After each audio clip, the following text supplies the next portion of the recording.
ఈ వీడియోలో మన భారతదేశంలో ఉండేటువంటి ఒక 6 కేటగిరీ ఫైనాన్షియల్ గా జనాలని వాళ్ళ యొక్క ఆర్థిక పరిస్థితులకు అనుకూలంగా ఒక 6 కేటగిరీలో మాట్లాడుకుందాం.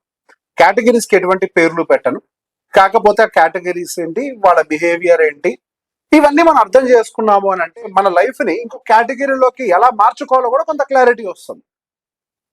సో ఈ వీడియో కంప్లీట్ అయ్యే టైంకి మీరు ఏ కేటగిరీ కరెంట్ గా ఉన్నారో ఒకసారి కామెంట్ సెక్షన్ లో పెట్టండి. అదే విధంగా ఏ కేటగిరీకి మారాలనుకుంటున్నారో కూడా కామెంట్ సెక్షన్ లో పెట్టండి.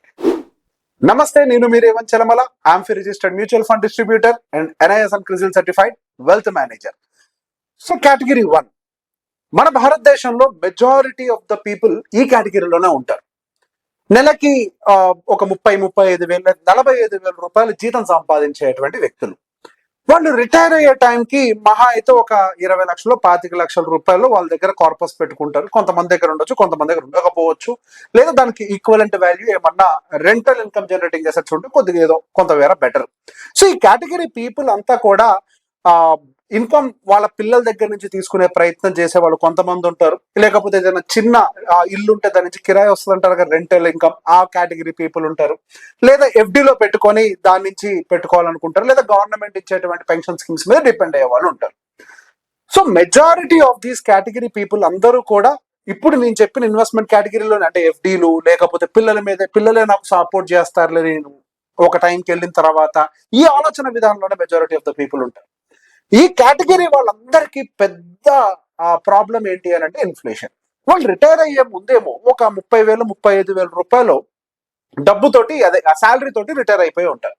సరే, వాళ్ళ దగ్గర ఏదో కొంత కార్పస్ FDలో లేకపోతే గవర్నమెంట్ పెన్షన్లో ఏదో డబ్బులు కొద్దిగా దాచిపెట్టుకొని ఉంటాయి కదా, PPF XYZలు, అది ఒక 25 లక్షల రూపాయలు పెట్టుకొని రిటైర్ అవుతున్నారు అని అనుకుందాం. అప్పటి వరకు వాళ్ళ జీవితాన్ని నెలకి ఒక 25-30 వేల రూపాయలతో గడిపేటువంటి వాళ్ళు ఆ పెన్షన్ డబ్బులు వచ్చిన తర్వాత వాళ్ళ పరిస్థితి ఎలా ఉంటుంది అంటే, వాళ్ళ జీవితకాలం బతకాలి అని అంటే వాళ్ళు కేవలం ఆ 25 లక్షల రూపాయల్లో నుంచి నెలకి కేవలం, అంటే సంవత్సరం యావరేజ్ తీస్తాము, సంవత్సరానికి 4% మాత్రమే రిడిమ్షన్ చేయాలి. సంవత్సరానికి 4% అని అంటే మనకి నెలకు వచ్చేసరికి 25 లక్షల మీద అంటే 8,333 రూపాయలు మాత్రమే. అది ప్రాక్టికల్ గా బతకడానికి సరిపోయేది కాదు. సో ఇది ఒక రెంటల్ రూపంలో వస్తుంది అనుకోండి, లేకపోతే ఏదైనా గవర్నమెంట్ పెన్షన్ దగ్గర నుంచి ఏదో పెన్షన్ స్కీముల్లో పెట్టుంటారు కదా, పాలసీలో వాటిల్లోంచి వస్తుందని అనుకోండి. సో ఒకవేళ ఒక 25 లక్షల రూపాయలు మీరు పెట్టి నెలకి 8,333 రూపాయలు చొప్పున ప్రతి సంవత్సరం 7% ఇన్ఫ్లేషన్ పెరుగుతుంది కదా, మరి పెంచుకుంటూ రిడీమ్ చేయాలి. ప్రాక్టికల్ గా FDలో ఉండే వాళ్ళకి అది కూడా సాధ్యం కాదు. సరే, FD కాదులే, ఇంకేదో కొంచెం బెటర్ గా పెట్టారు మ్యూచువల్ ఫండ్ లాంటివి అని అనుకున్నా, 7% రిడిమ్షన్ ఇంక్రీజ్ చేసే విధంగా పెట్టుకొని ఒక 10% యాన్యువల్ రేట్ ఆఫ్ రిటర్న్ వచ్చే విధంగా ప్లాన్ చేసుకొని 30 సంవత్సరాల పాటు కనుక వాళ్ళు గడిపినట్లయితే ఫైనల్ గా ఎంతో కొంత కార్పస్ అయితే మిగులుతుందో అదే దాదాపు ఒక 94 లక్షల రూపాయలు. ఒక 94 లక్షల రూపాయలు రిడిమ్షన్ చేసి ఉంటారు. ఒక 94 లక్షల రూపాయల వరకు కూడా వాళ్ళు ఒక కార్పస్ రూపంలో ఏదో కొద్ది కాపాడుకొని ఉంటారు. కరెక్ట్. ప్రాక్టికల్ ప్రశ్న ఏంటి అంటే, నిజంగా ఆ 8,000 రూపాయలు అనేవి మీకు ప్రతి నెల సరిపోతాయా? సో 25 లక్షలు మిగిలాయనంటే మీరు ఇంతవరకు మాత్రమే యాక్చువల్ గా రిడీమ్ చేయగలుగుతారు. అండ్ రెండవ కేటగిరీ వచ్చేసరికి వాళ్ళని కొద్దిగా స్టేబుల్ బట్ రిస్ట్రిక్టెడ్ కేటగిరీ కింద పరిగణిస్తూ ఉంటాం.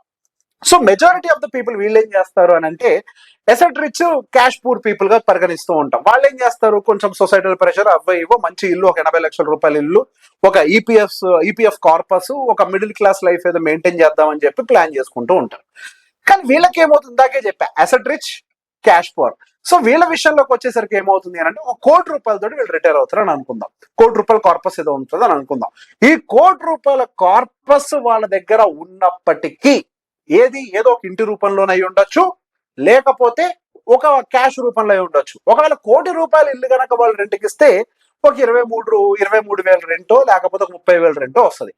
లేదు, ఒక 4% యావరేజ్ గా హైదరాబాద్ అంటే మహానగరంలో ఇల్లు ఉందంటే సరే ఒక 33,000 వస్తుంది అనుకుందాం, వస్తుందని అనుకుందాం.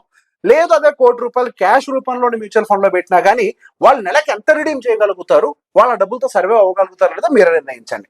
1 కోటి రూపాయలు మ్యూచువల్ ఫండ్ లో కనుక పెట్టినట్లయితే 4% యాన్యువలైజ్డ్ రిటర్న్ తోటి మనం రిడిమ్షన్ చేస్తే నెలకు వచ్చేసరికి 33,333 రూపాయలు రిడిమ్షన్ చేయొచ్చు. At the rate of again 7% increasing year on year. అంటే వచ్చే సంవత్సరం ఖర్చులు పెరుగుతాయి కదా, ఒక 7%. 7% మందు ఇంక్రీజ్ చేస్తూ మీరు ప్లాన్ చేసుకోవచ్చు. ఒక 10% rate of return yearly generate చేస్తున్నాను అనుకుంటే 30 సంవత్సరాల పాటు మనం అలానే కొనసాగితే హియర్ అండ్ దేర్ మీరు గమనిస్తున్నారు లేదు, ఇందాక దాంట్లో కానీ ఇప్పుడు దాంట్లో కానీ 30 సంవత్సరాలు ఈ క్యాలిక్యులేషన్ తో పెడితే మీరు ఎంతైతే రిడీమ్ చేస్తారో ఫైనల్ గా అంత కార్పస్ మళ్ళీ మిగులు ఉంటుంది అనమాట. సో అప్రాక్సిమేట్ గా ₹1,00,00,000 కార్పస్ తోటి ప్రయాణం మొదలు పెడితే హియర్ అండ్ దేర్ ఎంత హండ్రెడ్స్ థౌసండ్స్ లాక్స్, దాదాపు ₹3,77,00,000 రిడీమ్షన్ చేసి ఉంటారు ఆల్రెడీ. ఒక ₹3,77,00,000 మీ దగ్గర ఒక కార్పస్ అనేది ఫైనల్ ఒక వెల్త్ రూపంలో మిగిలి ఉంటుంది. ఇది రెండో కేటగిరీ. కానీ ప్రాక్టికల్ కేస్ సినారియోలో ఒక ₹1,00,00,000 కార్పస్ దాకా క్రియేట్ చేసిన వాళ్ళ యొక్క ఖర్చులు నిజంగానే 33,000కే రిస్ట్రిక్ట్ అయి ఉంటాయా? లేదు, ఇంకెక్కువగా ఉంటాయి. సో బేసిక్ అందుకే మనం ఈ మిడిల్ ఇన్కమ్ కేటగిరీలో కాకుండా ఇంకొక స్టెప్ పైకి వెళ్లే ప్రయత్నం చేయాలి. సో వీళ్ళందరి మైండ్ సెట్ ఇందాక నేను చెప్పినట్టుగా అసెట్ రిచ్ క్యాష్ పూర్ కేటగిరీలో ఎక్కువగా ఉంటారు. అండ్ థర్డ్ కేటగిరీ వచ్చేసరికి ఒక comfortable Indian middle class families అని అనుకోండి. సో వీళ్ళ యొక్క నెట్వర్త్ అప్రాక్సిమేట్ గా అది క్యాష్ రూపంలో కావచ్చు, లేకపోతే అసెట్స్ రూపంలో కావచ్చు, ₹1 నుంచి ఒక ₹4,00,00,000 వరకు కూడా ఒక అసెట్స్ ని మెయింటైన్ చేస్తారని అనుకుందాం. సో వీళ్ళ పరిస్థితులు ఎలా ఉంటాయని అంటే, అరే నా దగ్గర ఒక ₹1,00,00,000 డబ్బులు ఉన్నాయి, కానీ నేను నిజంగా సర్వే అవ్వగలుగుతానా, నిజంగానే నేను అనుకునేటువంటి కంఫర్టబుల్ లైఫ్ లీడ్ చేయగలుగుతానా, ఈ ప్రశ్నలోనే వాళ్ళ లైఫ్ అంతా సాగిపోతూ ఉంటది. సో ఈ ₹4,00,00,000 వాళ్ళన్నా సరే ఒకవేళ వాళ్ళ దగ్గర ఉన్నట్లయితే వాళ్ళైనా వాళ్ళ లైఫ్ ని కంఫర్టబుల్ గా లీడ్ చేస్తూ వాళ్ళు అనుకునేటువంటి ఆ ఇంటర్నేషనల్ ట్రిప్ లో వేసుకుంటూ కంఫర్టబుల్ గా ఉండగలుగుతారో లేదో చూద్దాం. ఒక ₹4,00,00,000 కనుక మనం మ్యూచువల్ ఫండ్ లో ఇన్వెస్ట్ చేసి annualised rate of return 4% redemption పెడితే మంత్లీ వచ్చేసరికి ₹1,33,333 వస్తుంది. యాన్యువల్ గా మళ్ళీ మనం 7% ఇన్ఫ్లేషన్ తో ఇంక్రీజ్ చేసుకుంటూ 10% రేట్ ఆఫ్ రిటర్న్ ని కనుక మెయింటైన్ చేస్తూ 30 years కనుక మనం కంటిన్యూ చేసినట్లయితే దాదాపుగా ₹15,00,00,000 రిడెంప్షన్ చేస్తాము. ఒక ₹15,00,00,000 వరకు కూడా అసెట్స్ ని మరి పక్కగా మెయింటైన్ చేయగలుగుతాం. అండ్ తర్వాత వచ్చే కేటగిరీ వచ్చేసరికి అప్పర్ మిడిల్ క్లాస్ ఫ్యామిలీస్. అంటే అప్రాక్సిమేట్ గా వీళ్ళ దగ్గర ₹4,00,00,000 దగ్గర నుంచి ₹15,00,00,000 కేటగిరీగా పరిగణిస్తాం. సో ఈ ₹15,00,00,000 డబ్బులు కనుక వీళ్ళ దగ్గర ఉన్న వాళ్ళైతే ఆల్రెడీ వీళ్ళ దగ్గర కొంతవరకు లైఫ్ స్టైల్ ఇన్ఫ్లేషన్ కూడా కొద్దిగా ఎక్కువనే ఉంటది.